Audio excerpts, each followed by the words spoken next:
Awia no pay yaba yebedi nkomo kokubu ahewa ha sanso na nanto amirichi nso ewa ha na ochina aye Philip Alex Lutrod oyedmo ECG ochina na wodanti happy birthday in advance Alex bibia wo bia sanso na menu ekuma baako ade ametwe ya befako akwede na so odin o grandi abefako fresh boy our tantra also my seven tantra also na woda enne kwan frimpon na woda nti na bebia obi ano me ma happy birthday busuafo nyina nyina na yakabo ma ya wish happy birthday na no pay na enne yekomo bedi Dr. Sheikh Ami Bonsu enne na djuma efo nyina ma mu nyina happy Easter mse mo Ramadan mu yakwanchire mu gusuara me bo mpa sa la betie mu mpa ebo na dia mo bo fa ye ho no so no watie na wa ye koma so ade ama ye nti Dr. Sheikh Ami Bonsu anope woni haji na djuma efo mo Ami scientific nyina ma mu nyina chi so ho dodo akọ ho na Easter yen fa ya rent crossu dabi kwa Ami scientific what no be hwe ma ho atopa msrewa bo mo de ko hu omo na on be boa wo ama boni yare to nkwanta mo apai de wonya hode abre bia e de aye dwuma de asomo man Ghana anope ma minchia Richard Buadu ono no ye get fan administrator anope bibia obi enu ama wache na fi JB Dankwa okumase asokwa akura meto nka de mmre ma mento nka wate awie ana no pe kwakubu ahen ewa ha kwakubu ahen eye communication team member edema NDC former NDC amayeko no ono kra so assign eye former deputy communication officer edema NDC amayeko no kwaku ewa ha sanso na nto amrichi ono so eye political analyst ono so ewufi ha na fe Honorable Benezanati and so former Abrekuma Central MP wono so ewa ha omi ensana no pay ye betina se na ye bobo ensam na ye din komo ene anopay ena no pay so mami chia me nua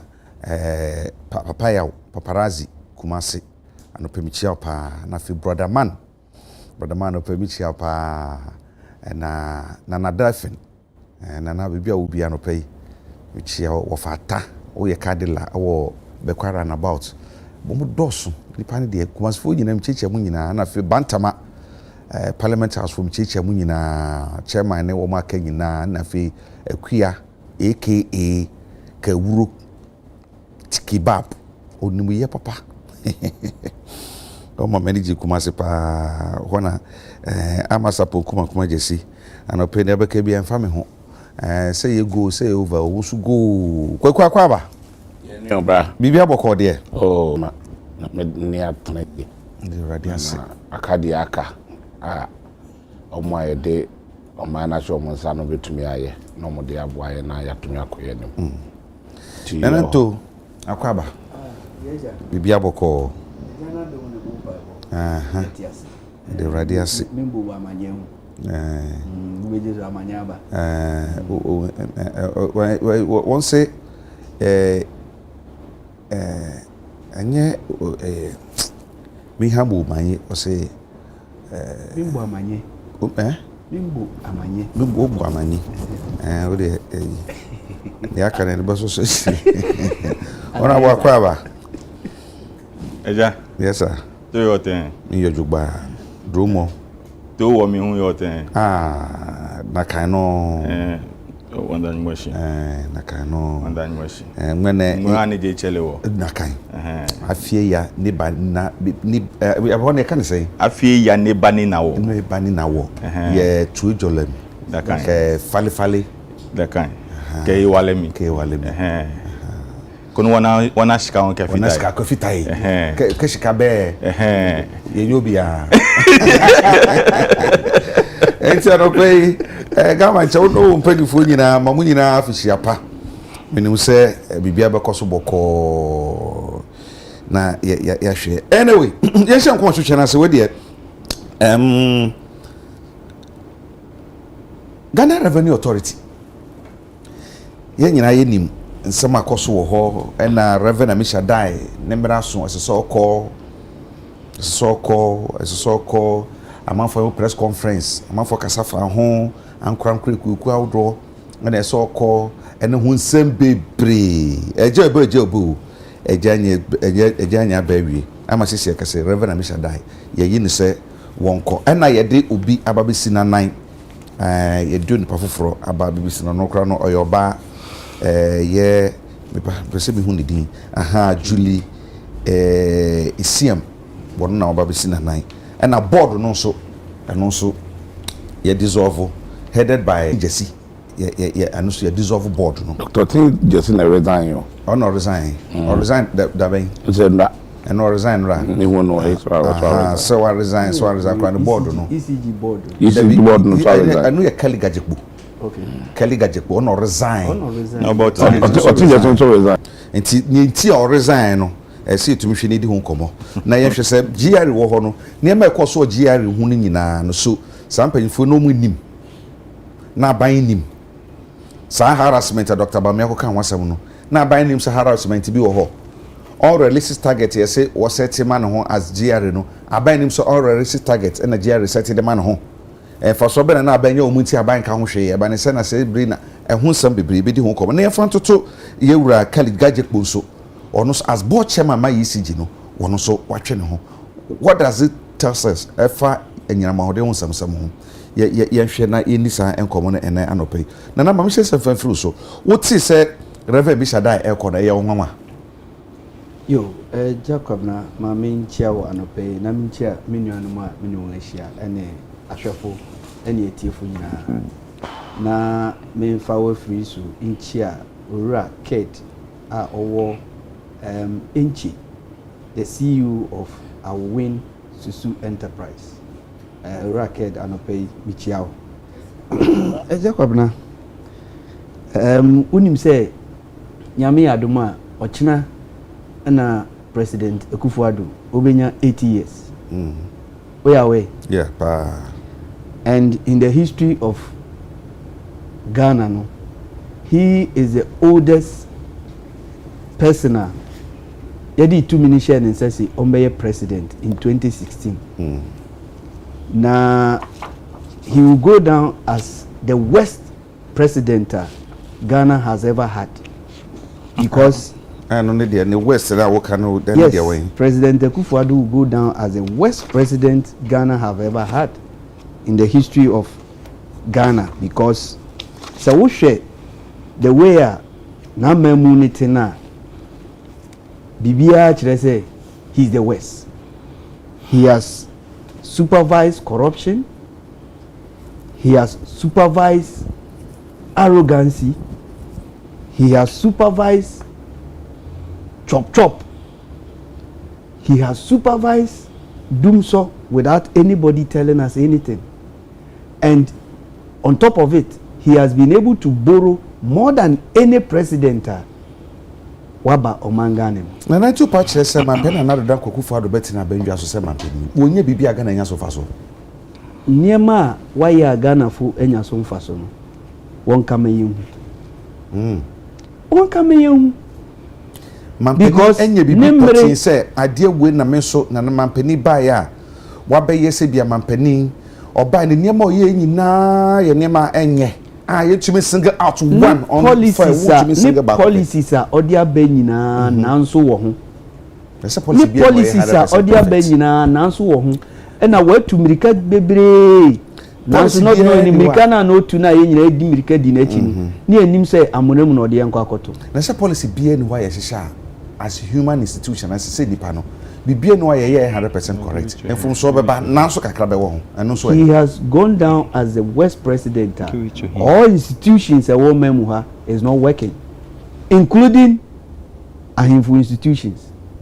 Share the kind of insemsema ekoso woman ha every institution bia no there's a problem.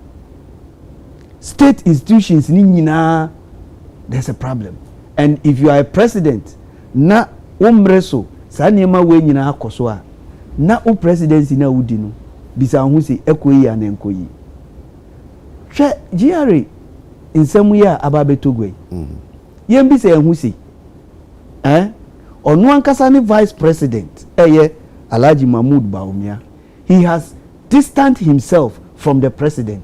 That should tell you the kind of president we have.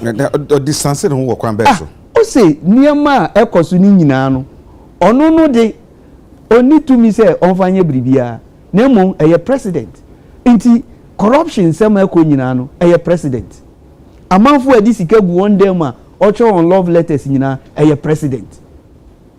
Niema institutions are ɛsɛ sɛ wɔhwɛ na nneɛma iyeye wɔ mɛmu ha nyinaa no ɛyɛ president including GRA nsɛm a abɛyi a ɔkɔ kɛse GRA is harassing businessmen no it is the president because ɔno no pɛ sɛ ɔkyerɛ sɛ ɔno no he has got nothing to do with nneɛma ɛkɔ so wɔ mɛmu ha na ɛyɛ president no ɛsiane sɛ ɔyɛ dictatorship nti woka biribi akyerɛ no a ɔntie anaasɛm a meka yi ɛnyɛ ne tietia ne because sɛ vice president enka yenim say on the head of economic management team and until when it comes to revenue mobilization revenue collection e wo memu ha odimu akoten and to extend say GRE harass even businessmen is he not aware since when you know who say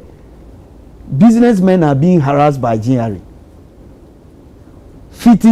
2017 yawo 2024 efiansana vice president who said businessmen are being harassed by GRE in any case ejakwabna adibi ya misro wa hakakra ene dia we yembi se who say inti vice president ko kasai no enu nti no ngayi papa na dinana amishadai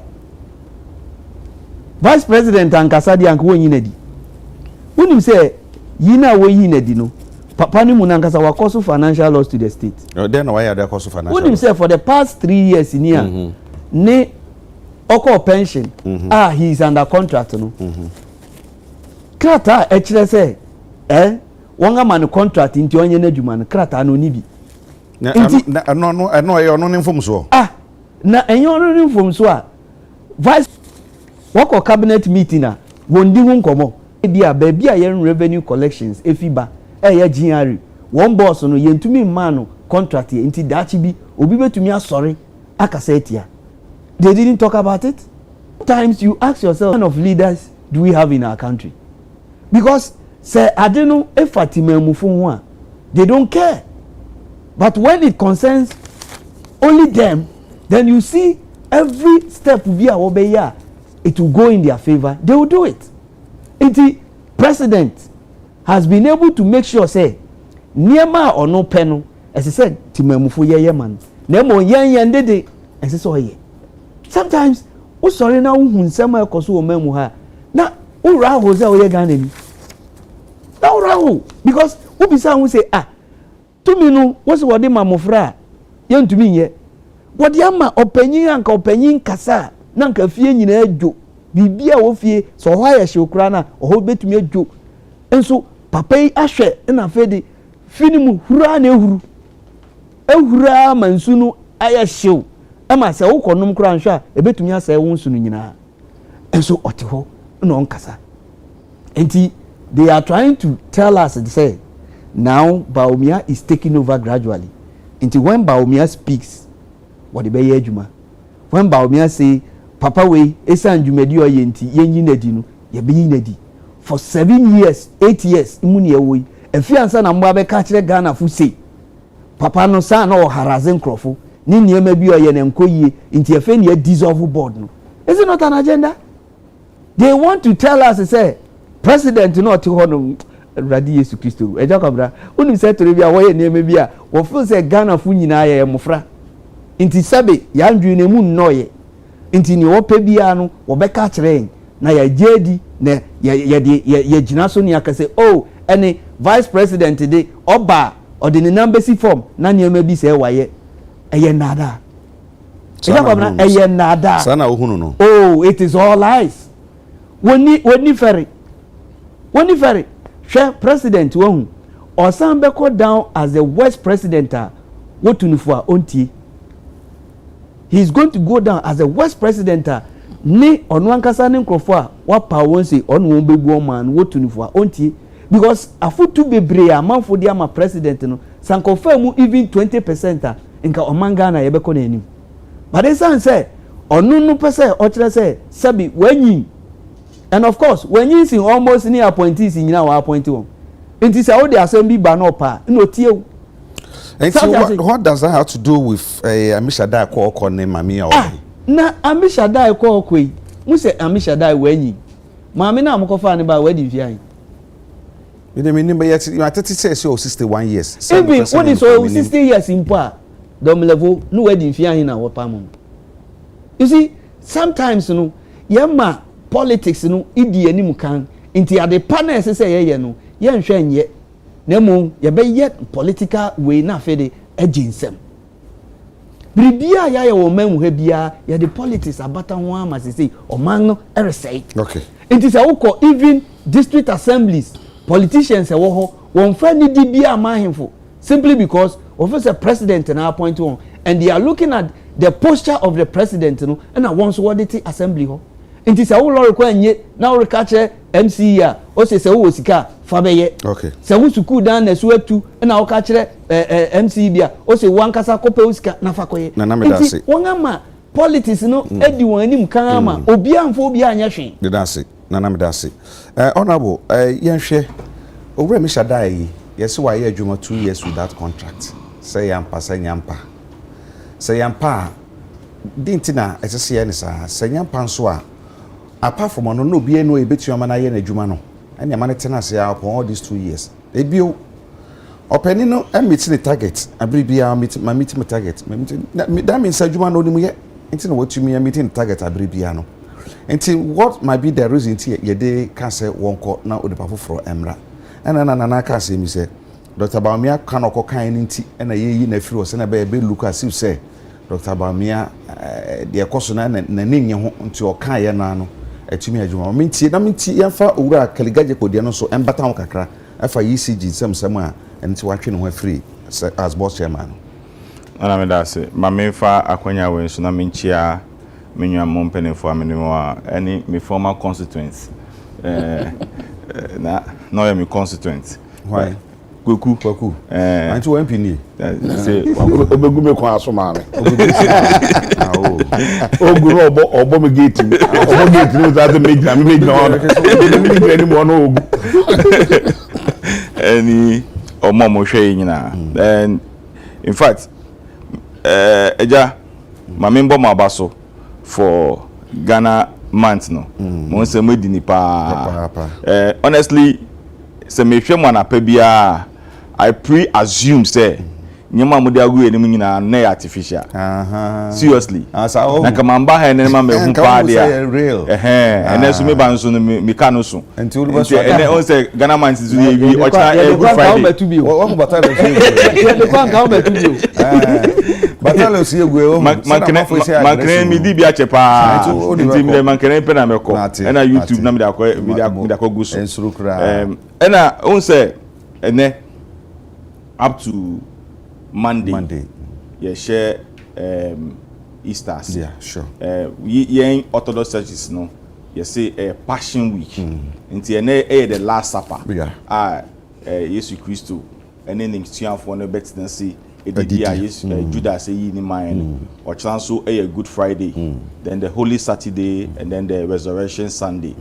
In fact, me before me share more. Na moma a report from your friend is saying ayenso accident in respect of your friend is saying even a police vehicle that is going to protect and making sure say there will be peace and order make this passionate appeal to drivers both commercial and private drivers are not only but be all to kwan bia ko baby bia no we should drive friends cautiously and making sure say we'll get to our destination. On the issue of GRE, enra ebetoja say the president have dissolved your friend is saying GRE board no and also the GRA boss, Reverend Amisha Dai, on also so no Edine Juma Eden Atuho as a Commissioner General for GRA, and being replaced by Juliana Essien. And Julie is also a commissioner at GRA.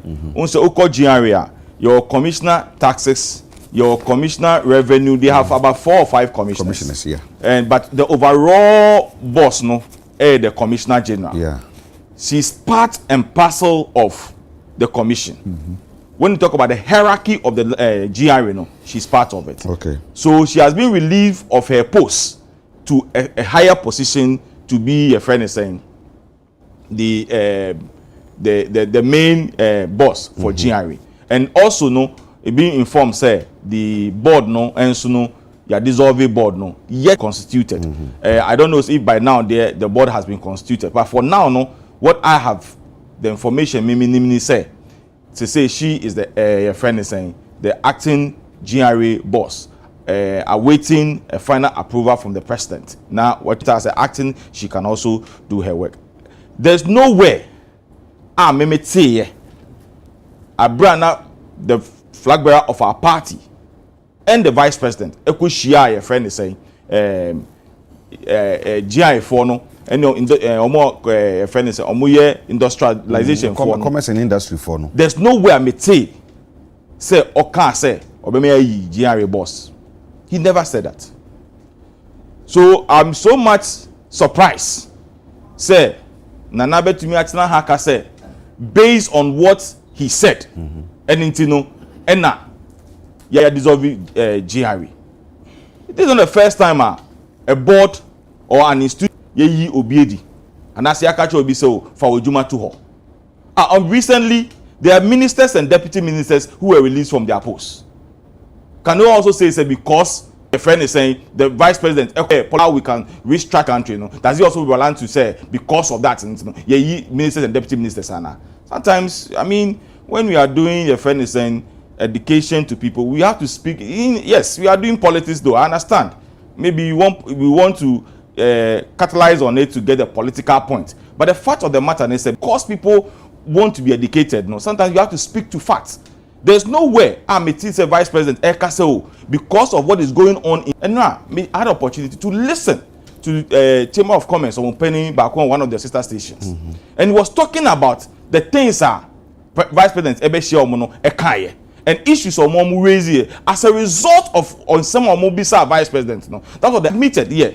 GRA achieve your target here, but then so there are certain things he feels say if these things are done.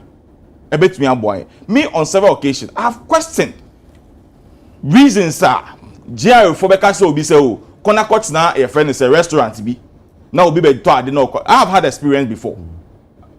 Me ko to there was a store bi wo su me wie na no a friend me say me fa me receipt man now no we try and then so I asked what is the issue of it, not so it's from GRA.